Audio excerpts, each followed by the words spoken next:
Salut, c'est Trado, je suis content de vous retrouver pour l'analyse technique du CFD sur l'or et sur l'argent, tradable à partir de la plateforme de CMC Markets. On commence par les précautions d'usage. Il ne s'agit que d'une analyse technique.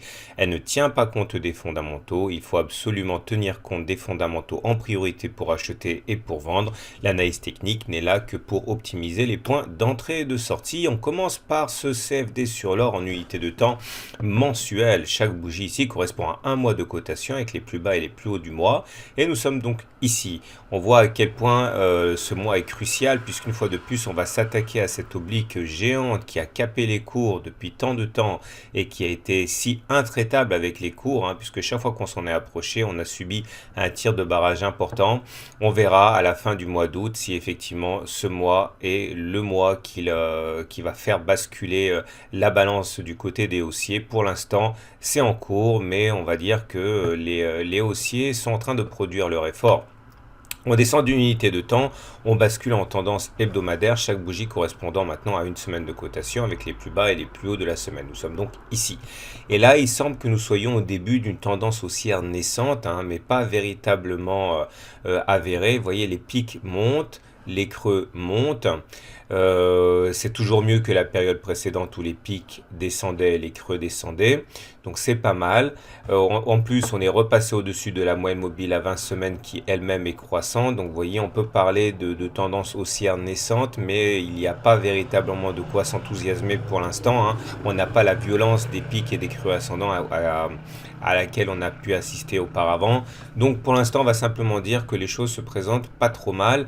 Et s'il faut justement apporter un petit peu de nuance dans ce propos, il vaut mieux se référer dans ce cas à ce graphe en données Ishimoku. Vous voyez, le nuage, c'est la zone qui est un peu plus sombre ici. Et comme vous pouvez le constater, ce nuage, il est toujours plat. Et, globalement, on est en situation de latéralisation. C'est justement ce qui caractérise une période assez neutre en termes de tendance.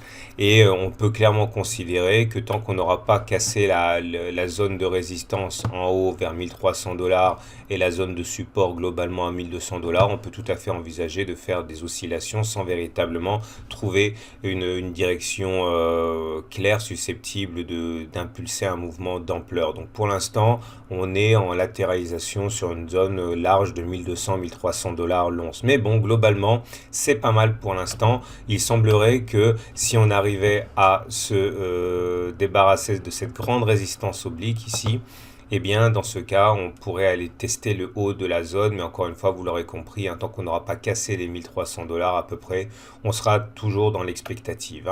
Si on zoome un petit peu, là, je bascule en unité de temps journalier, on retrouve les mêmes repères graphiques, mais chaque bougie représente une journée de cotation. Vous voyez, on n'est plus très très loin maintenant de cette fameuse zone qui nous sépare de l'oblique descendante jaune. Et vous voyez, le grain à moudre, c'est celui-ci. Il faudrait arriver jusqu'à 1272, 73. Ensuite, ça libérerait éventuellement un potentiel pour aller chercher 1297, 98. Mais il faudra vraiment passer au-dessus pour avoir véritablement des choses plus positives en termes de tendance que maintenant. Les indicateurs techniques montrent d'ailleurs que c'est pas trop mal enclenché, puisque le MACD est au-dessus de son signal, le RSI est au-dessus de 50 et le momentum est au-dessus de 0. Donc ça veut dire clairement que les haussiers sont aux commandes sur le marché de l'or.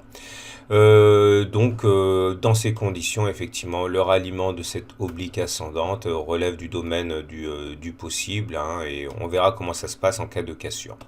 On enchaîne avec le CFD sur l'argent, comme d'habitude en données mensuelles. Là aussi, on voit que les cours sont en train d'évoluer globalement mensuellement dans un corridor assez large en noir ici. Et nous sommes capés à plus court terme, mais toujours en unité de temps mensuelle, par cette oblique descendante jaune contre laquelle on va bientôt venir, si tout se passe bien, faire un contact.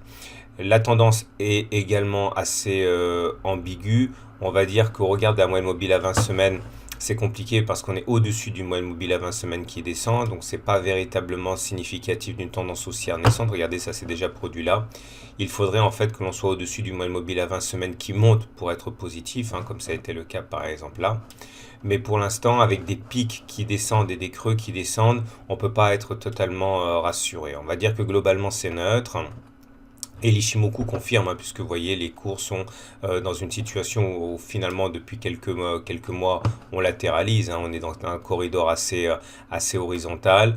Le fait que nous soyons avec un nuage qui est plat confirme ça, il n'y a pas de véritable tendance sur l'argent, sur cette unité de temps.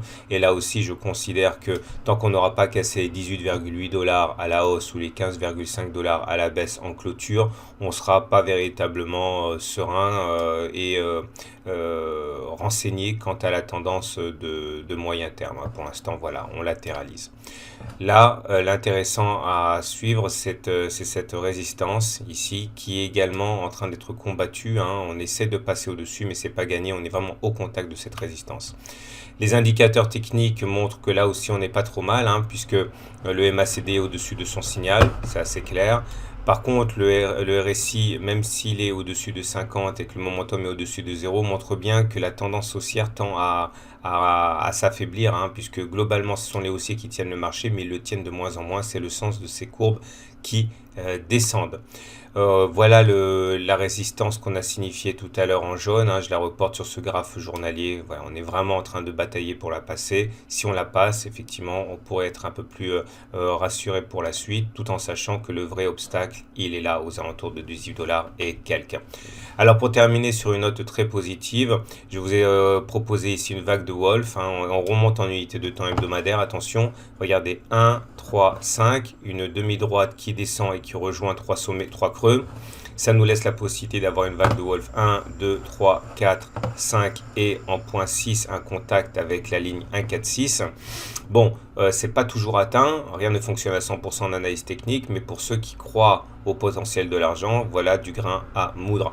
Et on retiendra quand même que l'objectif intermédiaire de cette vague de Wolf, c'est le point 4, donc 18,8 $. Voilà ce qu'on pouvait dire pour l'or et pour l'argent libellé en dollars sur une unité de temps de court, moyen et long terme. Je vous souhaite une bonne journée, je vous souhaite de bons investissements et je vous dis à très bientôt pour une autre analyse technique.